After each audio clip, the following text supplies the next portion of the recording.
హౌస్లో సోమవారం జరిగిన నామినేషన్లు ఒక ఎత్తు అయితే ఆ తర్వాత జరిగిన రచ్చ మరో ఎత్తు అన్నట్లు సాగింది. ఎందుకంటే ఈరోజు బిగ్ బాస్ ఎపిసోడ్లో సోనియా యష్మి మధ్య గొడవ జరిగిందయ్యా, మామూలుగా లేదంతే. యష్మి వేసిన ఒక్కో కౌంటర్కి సోనియాకి మాట పడిపోయింది. అయినా సరే చెప్పింది చెప్పే యష్మిని బ్యాట్ చేయడానికి శతవిధాల ప్రయత్నించింది సోనియా. కానీ చివరికి నిఖిల్ కూడా యష్మికే సపోర్ట్ చేయడంతో సోనియా మామూలుగా హట్ అవ్వలేదు. Big boss season 8లో the worst contestant list లో సోనియాను ఇక కొట్టేవారే లేరనిపిస్తుంది. ఎందుకంటే రోజు రోజుకి సోనియా మాట్లాడే మాటలు, ఆడే ఆట ఆడియన్స్ కి చిరాకు తెప్పిస్తున్నాయి. అయితే మొదటి 2 వారాలు సోనియా కంటే ఎక్కువే నెగిటివ్ అయిన యష్మి ఇప్పుడు దారిలో పడింది. నామినేషన్ లో సోనియాని యష్మి ఢీకొట్టిన తీరు ఆడియన్స్ కి పిచ్చి పిచ్చిగా నచ్చేసింది. అయితే నామినేషన్ లో జరిగిన గొడవ కంటే ఆ తర్వాత ఇద్దరి మధ్య జరిగిన పర్సనల్ వార్ అంతకు మించి అనేలా ఉంది. ఆ విశేషాలేంటో చూద్దాం. నామినేషన్ టైంలో యష్మి గురించి సోనియా పేలిన మాటలు మరీ దిగజారుడుగా ఉన్నాయి. ముఖ్యంగా నువ్వు నిఖిల్ పృథ్వీలనే చూస్తుంటే నా గేమ్ నీకు ఎందుకు కనబడుతుందంటూ సోనియా అంది. దీనికి నామినేషన్స్ తర్వాత కూడా యష్మి గట్టిగానే తగులుకుంది. సోనియా ఫేస్ వాష్ చేసుకోవడానికి వెళ్ళినప్పుడు నిఖిల్ పృథ్వీ మీ ఇద్దరిని ఏ ఇంటెన్షన్ లోనూ నేను అలా చూడలేదు. తను చెప్పింది కరెక్ట్ అయితే మీరు నిజంగా మాట్లాడాలి. అంత ఈజీగా మాటలు వదలాలంటే నేను 100 మాట్లాడతా, కానీ నేను అంత చీప్ గా దిగజారను. నేను చెప్తా, నువ్వు మదర్ సిస్టర్ అని, చేసిందంతా నేను ఎందుకు నమ్ముతా అని, అది కరెక్ట్ కాదు అంటూ నిఖిల్ పృథ్వీలతో యష్మి అంది. ఇంతలో సోనియా అక్కడికి వచ్చి మరోసారి యష్మితో గొడవ పడింది. వాడు అంటే పృథ్వీ ఎలా పట్టుకున్నాడు, ఇలా వదిలాడు అని అంత క్లియర్ గా చెప్తుంటే ఎంత అబ్జర్వ్ చేశావో అదే నేను చెప్పా అంటూ సోనియా అంది. ఎక్స్క్యూజ్ మీ, నేను గేమ్ పరంగా చెప్పాను, నీలా ఆలోచించలేదు.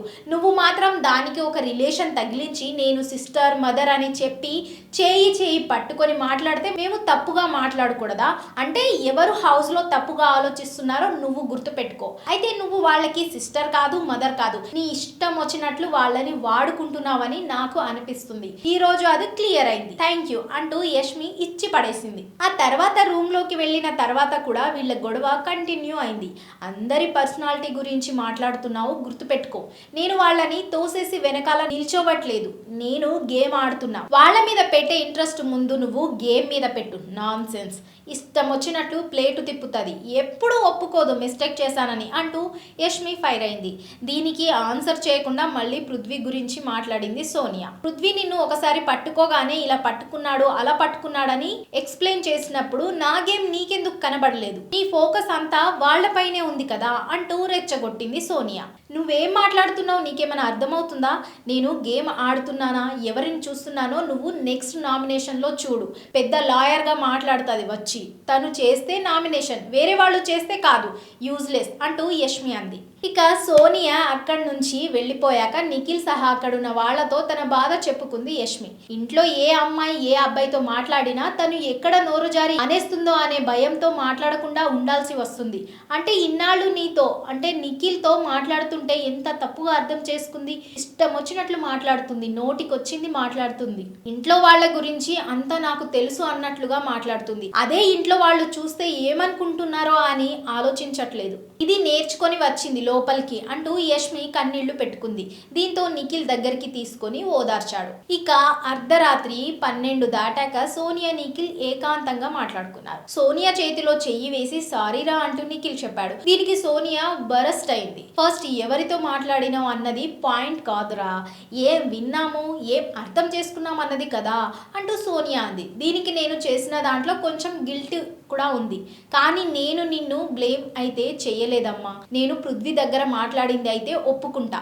ఒకవేళ తను చెప్పింది నిజమే అయితే పోట్రే అయ్యేది రాంగ్ కదా అని చెప్పా. అది అయితే ఒప్పుకుంటా, ఐఎమ్ సారీ అంటూ నిఖిల్ అన్నాడు. దీనికి సోనియా గట్టిగానే డైలాగులు కొట్టింది. ఫేక్ బతుకు బతుకుతున్నావు అన్నది, వాళ్ళని ముందు పెట్టి ఆడుతున్నావు అన్నది, వాళ్ళని యూజ్ చేసుకుంటున్నావు అన్నది. ఇవన్నీ అన్నప్పుడు నీకు ఆమె వర్షన్ అర్థం కాలే, నువ్వు వినను కూడా వినలేదు. కానీ ఆమె ఎక్కడో అనవసరమైన పాయింట్ చెప్పి మాట్లాడితే ఆమె వర్షన్ నీకు కరెక్ట్ కరెక్ట్ అనిపించింది. అదే వర్షన్ నువ్వు పృథ్వీగాడితో చెప్పి మనల్ని ఈమె ఇట్లా పోర్ట్రే చేస్తుందిరా అని చెప్పి మాట్లాడినావు. నేను ఇప్పుడు నిన్ను ఏమనట్లేదు, నీ వరకు నువ్వు కరెక్ట్, నువ్వు ఎలా ఉన్నా నేను యాక్సెప్ట్ చేస్తా, నాకు అది ప్రాబ్లమే లేదు. కానీ today you broke my heart, that's it. ఇది పర్సనల్, ఇది నాలోనే దాచుకుంటా, ఇది నాకు ఓ పాఠం అంటూ ఎమోషనల్ అయింది సోనియా. ఇంతలో అక్కడికి పృథ్వీ కూడా వచ్చాడు. దీంతో చిన్నోడు పెద్దోడికి కాసేపు క్లాస్ పీకింది సోనియా. నేను ఇక్కడ ఉంది నేనేంటో చూపించడానికి, నాకు ఎలాంటి గేమ్ ప్లాన్ లేదు, నేను నాలానే ఉంటా. నాకు బిగ్ బాస్ అంటే గేమ్ షో కాదు, నాకు ఒక లైఫ్ లెసన్. లైఫ్లో ఎన్ని ఫేస్ చేస్తామో అన్నీ కనబడతాయి. 30 ఏళ్ల మన బతుకు ఇక్కడ కనబడుతుంది, దాన్ని ఎలా ఫేస్ చేస్తామో అదే మన తర్వాతి జీవితం అని నేను నమ్మిన. నా ఫ్యామిలీకి ఇది ఎలా పోర్ట్రే అవుతుందని నేను ఆలోచించలేదు అంటూ ఏకపాత్రాభినయం చేసింది సోనియా. కానీ ఏదైతే అది అయింది. కానీ యష్మి వేసిన డైలాగులు సోనియా కోటకి మాత్రం గట్టిగానే బీటలు వచ్చాయి. ముఖ్యంగా నిఖిల్ సోనియా మధ్య మాత్రం కాస్త డిస్టెన్స్ పెరిగింది.